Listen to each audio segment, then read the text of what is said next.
Hello दोस्तों, tax आज के यूट्यूब चैनल में आप लोगों का स्वागत है। मैं हूं हिमांशु शाक्य। आज आया हूं एक नई वीडियो के साथ, जिसका आज का हमारा टॉपिक है legal notice sending for cheque bounce. यानी कि अगर आपने चेक बैंक में डिपॉजिट किया है और वो बाउंस हो जाता है तो आपको लीगल नोटिस कैसे भेजना है। ठीक है,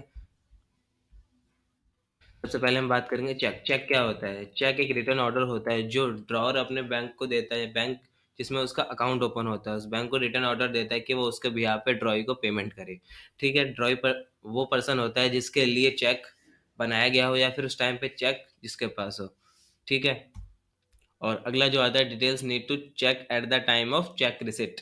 यानी कि जब आप चेक रिसीव कर रहे हो तो आपको चेक पे क्या क्या डिटेल्स चेक करनी चाहिए। सबसे पहले आता है डेट, यानी कि जो चेक रिसीव आप कर रहे हो उस पर डेट मेंशन होनी चाहिए।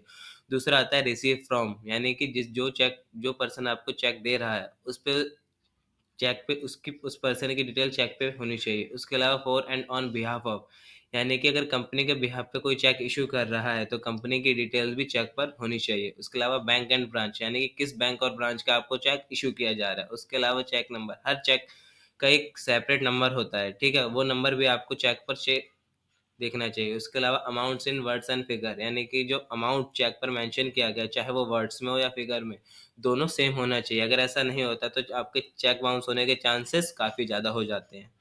ठीक है, तो हम बात करेंगे चेक बाउंस। चेक बाउंस क्या होता है? ठीक है, चेक बाउंस को हम चेक डिसऑनर्ड या बाउंस चेक भी कहते हैं। ये अगर आपने कोई चेक बैंक में डिपॉजिट किया और बैंक उस चेक की पेमेंट करने से मना कर देता है, डिनाई कर देता है, चाहे वो आप पेमेंट चेक कैश में रिसीव कर रहे हो या फिर अपने बैंक अकाउंट पे ट्रांसफर करा रहे हो, तो उस चेक को हम चेक बाउंस एज कंसिडर कर सकते हैं। ठीक है, और वो कोई भी रीजन से चेक बैंक मना कर सकता है। उनमें से कुछ रीजन मैं बताता हूँ आपको, जिसमें सबसे पहला आता है इनसफिशिएंट फंड। ठीक है, इनसफिशिएंट फंड किसका?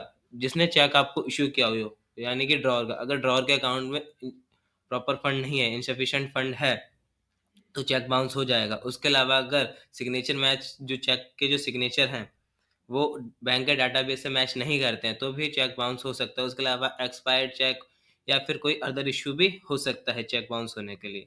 ठीक है, अगला हम देखेंगे step to be taken by the drawee, यानी कि जब आपका चेक बाउंस हो जाता है तब आपको क्या क्या स्टेप अपनाने अपनाने चाहिए, आप क्या क्या कर सकते हो। जिसमें सबसे पहला आता है, अगर आपने जो चेक डिपॉजिट किया था बैंक में वो बाउंस हो जाता तो सबसे पहले आपको ड्रॉअर को एक नोटिस भेजना चाहिए। ठीक है, नोटिस भेजना चाहिए। नोटिस के अंदर सारी इन्फॉर्मेशन मेंशन करनी चाहिए। वो सारी इन्फॉर्मेशन क्या होती है उसके बारे में हम आगे बात करेंगे। ठीक है, और दूसरी चीज़, और वो नोटिस कब से कब तक भेजना चाहिए? वो जिस दिन आपको चेक बाउंस होने का इन्फॉर्मेशन रिसीव हुई उसके 30 डेज के अंदर अंदर आपको नोटिस भेजना चाहिए। और जब आप सेकंड स्टेप आता है कि जब आप नोटिस भेजो तो आपको उसमें मेंशन करना चाहिए कि नेक्स्ट 15 डेज में, यानी कि जिस दिन चेक ड्रॉअर को चेक रिसीव हो जाता है उसके 15 डेज के अंदर अंदर आपको चेक अमाउंट की पेमेंट हो जानी चाहिए। ठीक है, उसके अलावा तीसरी और सबसे इम्पोर्टेंट स्टेप, यानी कि अगर ड्रॉअर चेक की पेमेंट करने से मना कर देता है तो उसको क्या क्या कंसिक्वेंसेस फेस करने पड़ेंगे, यानी कि आप उसके अगेंस्ट क्रिमिनल केस भी फाइल कर सकते हो। ये सारी चीज़ें आपको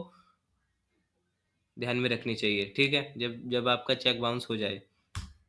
अगला इम्पोर्टेंट डिटेल्स अबाउट नोटिस, यानी कि जब आप नोटिस भेज रहे हो तो आपको क्या क्या डिटेल्स है वो अपने माइंड में ध्यान में रखनी चाहिए। सबसे पहले नोटिस बाय होम, यानी कि नोटिस कौन भेज सकता है? नोटिस वही भेज सकता है जिसके पास चेक हो, यानी कि जो चेक का होल्डर हो। जिसके पास चेक नहीं वो नोटिस ड्रॉअर को नहीं भेज सकता। उसके अलावा mode of giving notice, notice देने के कई मोड है, जिसमें से ओरल आता है, रिटर्न आता है। ठीक है, और अगर और आपको कैसे भेजना है? Send by post.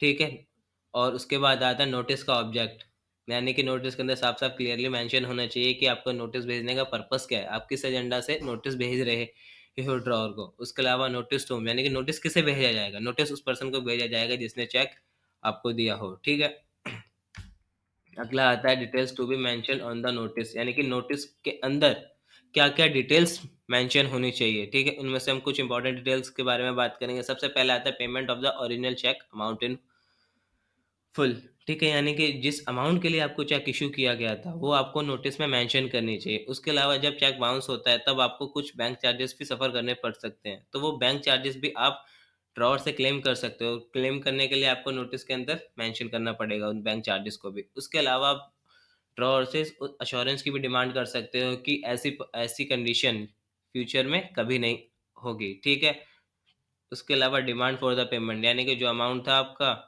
जिस अमाउंट के लिए आपको चेक रिसीव किया गया था, उसके अलावा जो बैंक चार्जेस आपको फेस करने पड़े, उस अमाउंट की आप डिमांड भी कर सकते हो।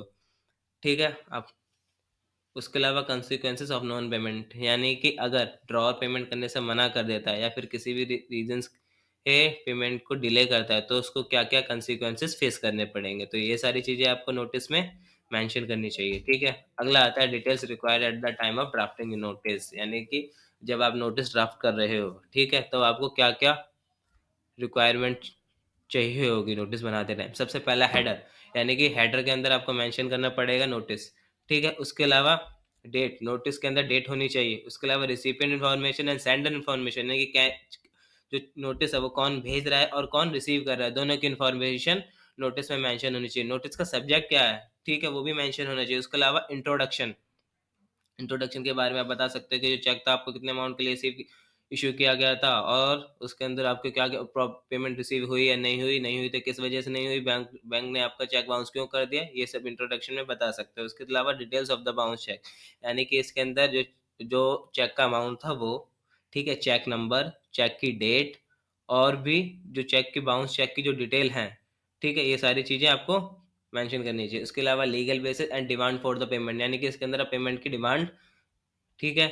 उसके अलावा कंसिक्वेंसेस ऑफ नॉन पेमेंट, यानी कि अगर आपको बायर वो ड्रॉअर अगर नहीं करता है, ड्रॉअर पेमेंट नहीं करता, तो क्या क्या कंसिक्वेंसेस से फेस करने पड़ेंगे। उसके अलावा कॉन्टैक्ट इन्फॉर्मेशन, यानी कि ड्रॉअर को उस नोटिस के रिप्लाई के लिए या फिर पेमेंट के लिए आगे किसे कांटेक्ट करना है, तो उस कांटेक्ट पर्सन की भी इंफॉर्मेशन मेंशन करनी चाहिए नोटिस पे। उसके अलावा डेडलाइन फॉर रिस्पॉन्स, यानी कि ड्रॉअर जो है उसको कितने टाइम के अंदर अंदर नोटिस का रिप्लाई करना है या फिर पेमेंट करनी है, ये सारी भी चीज़ें मेंशन करनी चाहिए। उसके अलावा एक्नॉलेजमेंट एंड नोटराइज, यानी कि जो आप नोटिस भेज रहे हो वो नोटराइज होना चाहिए। अगर नोटराइज नहीं है तो फिर वो वैलिड नहीं कंसिडर किया जाएगा। उसके अलावा क्लोजिंग एंड इंक्लोजर, तो ये सारी जो चीज़ें हैं वो आपको नोटिस पे मेंशन करनी चाहिए। अगर आप ऐसा नहीं करते हो तो एज ए प्रॉपर नोटिस नहीं कंसिडर किया जाएगा।